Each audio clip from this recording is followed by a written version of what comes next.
Chaque semaine, c'est la ruée vers l'or. On attend fébrilement que le noir tombe sur la salle et que les premiers noms irradient au générique. Le casting du Buzz Hebdo donne le frisson. Catherine Deneuve, Kairon, André Dussolier, Léa Seydoux, Mathias Schoenaerts, les deux derniers cités seront à notre micro. Le cinéma est une chance, saisissons-la. Et bienvenue dans Buzz. Plein feu sur Mathias Schoenaerts et Léa Seydoux, les héros de Kursk. Zoom sur Overlord, produit par J.J. Abrams. Contre-plongée sur la suite de Godzilla. Et gros plan sur le manga de Maître Gims. Le buzz de la semaine s'interroge. Et si c'était mieux demain? Il y a des questions qu'il vaut mieux pas poser.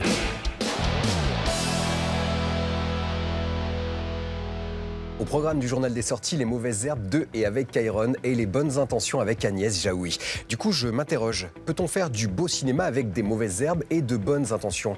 Y a-t-il du mal à faire bien du cinéma grand public? Cependant, les plus grands désastres ne naissent-ils pas des meilleures intentions? Cela étant dit, les plus belles fleurs ne poussent-elles pas sur des mauvaises herbes? Passons les 2 prochaines minutes à réfléchir à ces questions. C'est un projet avec des enfants en difficulté. Et toi, tu dois les garder jusqu'à ce que je trouve ton remplaçant. Ok, je vais essayer. Non, t'essayes pas. Tu fais en sorte. Bonjour. D'habitude, les gens, comme ils répondent. Après Nous trois ou rien qui parlait de ses parents, Kairon se souvient de son passé d'éducateur avec Mauvaises herbes. Un type qui aurait pu mal tourner se retrouve responsable de 6 jeunes à la dérive. Kairon nous parle d'éducation par l'humour et la bienveillance. On est ici pour travailler quelque chose d'essentiel, la communication. Non mais on s'est communiqué, merci. Eh vas-y, baisse les yeux là, me regarde même pas, baisse les yeux! Entre deux vannes, Kairon nous rappelle la citation de Victor Hugo. Il n'y a ni mauvaises herbes, ni mauvais hommes, il n'y a que de mauvais cultivateurs. Par les temps qui courent, le message passe crème. Vous avez envie qu'il reste jusqu'à la fin du stage? Ah oui, oui, oui. Si je le remplaçais? Non, non, non, non.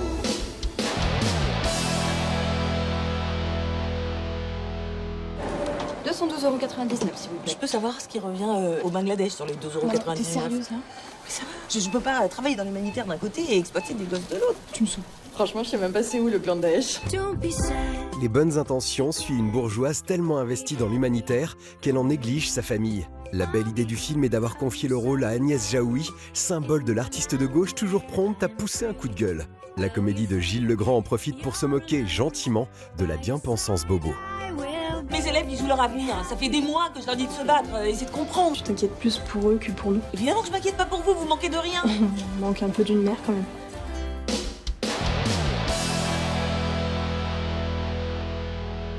C'est quoi un acteur? J'ai posé cette question toute simple en apparence à Léa Seydoux et Mathias Schoenaerts. Et ça les a plongés dans un abîme de perplexité. En même temps, on les comprend, c'est impossible de répondre à cette question. Mais c'est pas parce que c'est impossible, ça doit nous empêcher de la poser. Et puis, quels meilleurs acteurs que ces deux-là pour tenter d'approcher au plus près du mystère de la comédie?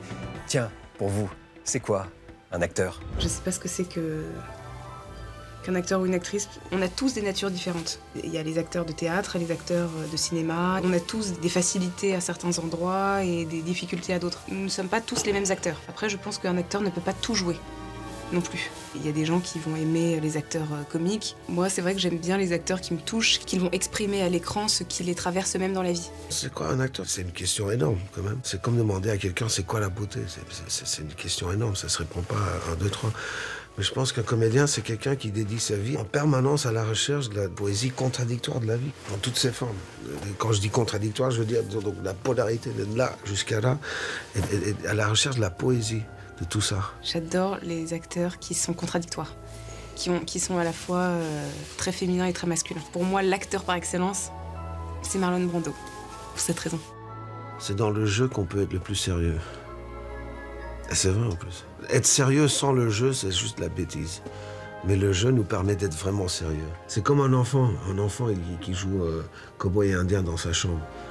Il sait très bien qu'il est dans sa chambre. Mais il met son chapeau et il est cow-boy pendant des heures. Il est vraiment le cow-boy. C'est ça le jeu, c'est ça le jeu. Et c'est ça la liberté de l'imagination, c'est ça, et c'est pour ça qu'on fait ça. On peut tout se permettre quand on joue. Je pourrais pas ne pas jouer. Pour moi, c'est vital.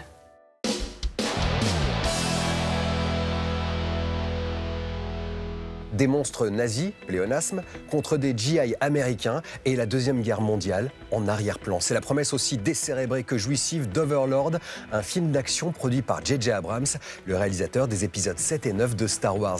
Je sais pas pour vous, mais moi, ça me donne envie d'en savoir plus. Overlord, c'est le dossier monstre du buzz.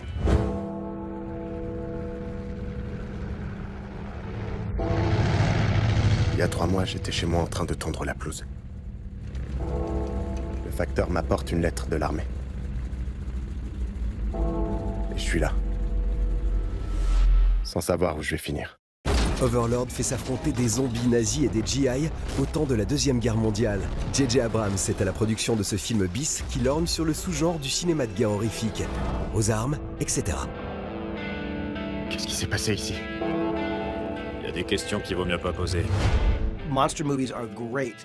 Les meilleurs films de monstres sont ceux qui nous font croire à leur histoire et à leurs personnages. Quand on s'attache aux personnages, qu'on craint pour leur vie, on est prêt à croire à un point de départ irrationnel. Quand on croit à la situation, c'est bien plus effrayant. Va voir ce qu'il y a dans ce camp. Et c'est quoi ce truc? Overlord mélange 2 genres. On ne sait pas à quoi s'attendre.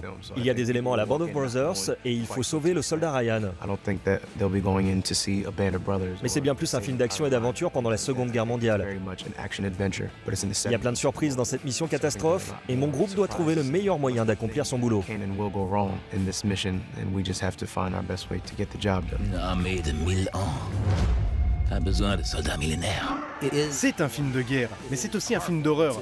Il y a de l'action, mais c'est aussi un drame. C'est plein de sentiments et c'est drôle. Tous ces éléments bizarres sont réunis dans un seul film.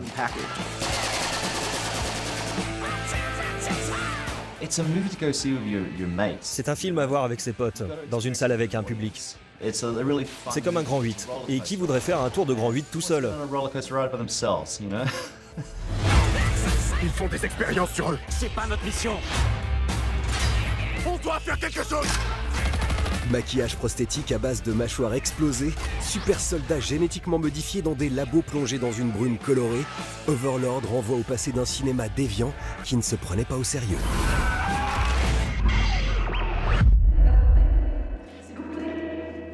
Y a quoi derrière ce mur? Vous leur faites quoi à ces gens?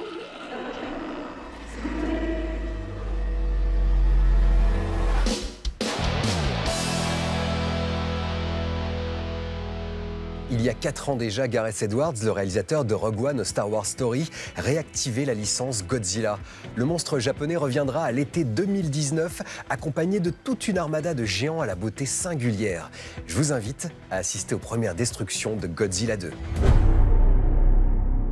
Notre monde change. L'extinction massive que nous redoutions a déjà commencé. Et nous en sommes la cause. Nous sommes le virus.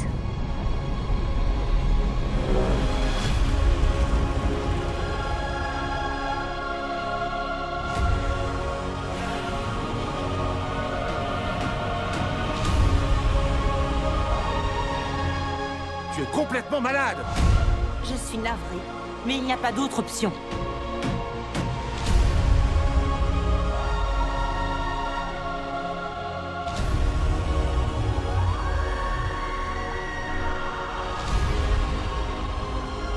Tu es un monstre. Pardonne-moi.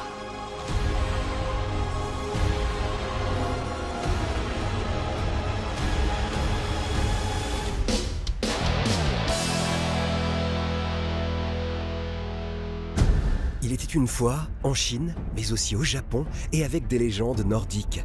Il était une fois au pays de la baston à grande échelle où on défouraille du méchant par milliers.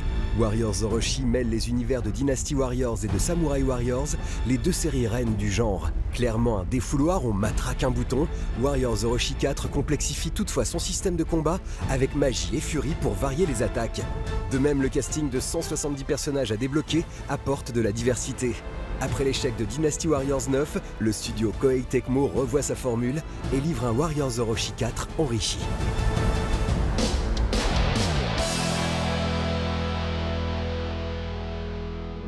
Dans un futur apocalyptique, le monde est privé de lumière, la misère et la corruption règnent. C'est dans cet univers désespéré que Caïs survit à la force de ses poings.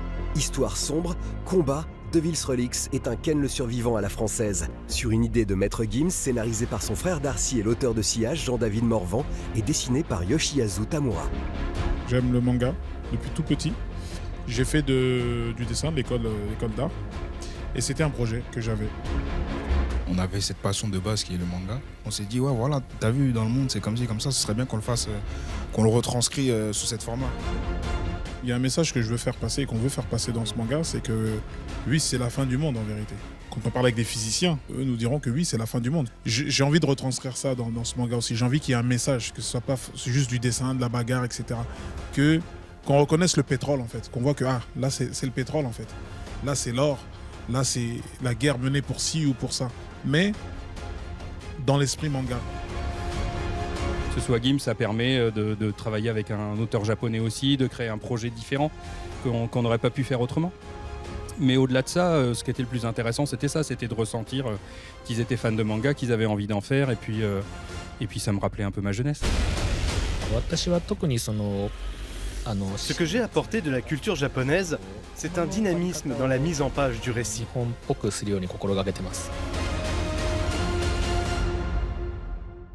Avant de se quitter, on fait le point sur la photo finish. Ce monstre en colère, c'est Godzilla. En 1954, Ichiro Honda portait à l'écran ce symbole d'un Japon traumatisé par les bombardements nucléaires américains. Ensuite, on ne compte plus les apparitions à l'écran du géant dans une foultitude de films japonais, mais aussi américains. En 1998, par exemple, Roland Emmerich s'empare de la bête pour pondre un film d'action qui louche sur Jurassic Park. Et il y a 4 ans, Gareth Edwards redonne au personnage ses lettres de noblesse avec un reboot qui sera suivi d'une suite à l'été 2019. Godzilla a décidément la peau dure. Clap de fin sur le buzz, merci beaucoup de l'avoir suivi. On se retrouve la semaine prochaine si le cœur vous en dit. Et d'ici là, buzzez bien.